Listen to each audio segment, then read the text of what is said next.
একদম রীতিমতো ধূপগুড়িতে কিন্তু এই ঘটনা, যার হাতে মদ এসেছে তাদের হাত দিয়ে মদ খেতে হচ্ছে। কোথা থেকে আসছেন?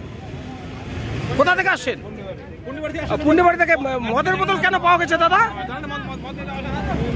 মদের বোতল কেন পাওয়া গেছে? আপনারা দেখছেন হলদিবাড়ি টাইমস। উত্তরবঙ্গের ঐতিহ্যবাহী জল্পেশ মন্দিরে চলছে শ্রাবণী মেলা।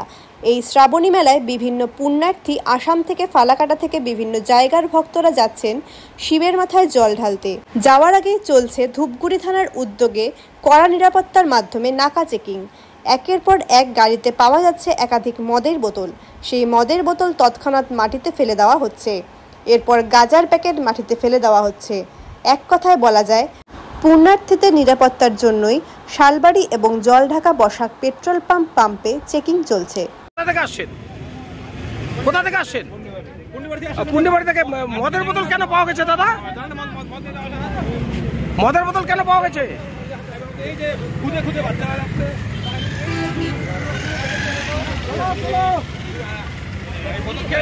গত বছর বিভিন্ন ধরনের বস্তু এভাবে পাওয়া গেল এবং ধূপগুড়ি থানার তৎপরতা এবং জলপাইগুড়ি জেলা পুলিশের নির্দেশে কিন্তু এই চেকিং করছে এবং মদ কিন্তু যারা নিয়েছে তাদের হাত ধরে জলে না নয় কেন মদ কিন্তু তাদের হাত দিয়ে ফেলানো ফেলে দেওয়া হচ্ছে। আমরা সেই ছবি আপনারা দেখালাম লাইভের মাধ্যমে। একদিন দেখুন যারা মদ নিয়ে এসেছে তাদেরকে কিন্তু তাদের হাত দিয়ে মদ দিয়ে ফেলানো হচ্ছে, সেই ছবি দেখছেন সবাই লাইভের মাধ্যমে। মূলত জলপাইগুড়ি জেলা পুলিশের নির্দেশে এবং ধূপগুড়ি থানার উদ্যোগে গতকাল যে বিভিন্ন দুর্ঘটনা ঘটেছিল সেগুলো এড়াতে কিন্তু এবার এই পদক্ষেপ। দেখছেন মদের বোতল কিন্তু হাত দিয়ে যারা নিয়ে এসেছেন তারাই মদ ফেলে দিচ্ছে। এরা বলছে তারা পুন্ডিবাড়ি থেকে আসে। আমরা সেই ছবি আপনাদেরকে সরাসরি লাইভের মধ্যে দেখাচ্ছি। একদম রীতিমতো ধূপগুড়িতে কিন্তু এই ঘটনা, যার হাতে মদ এসেছে তাদের হাত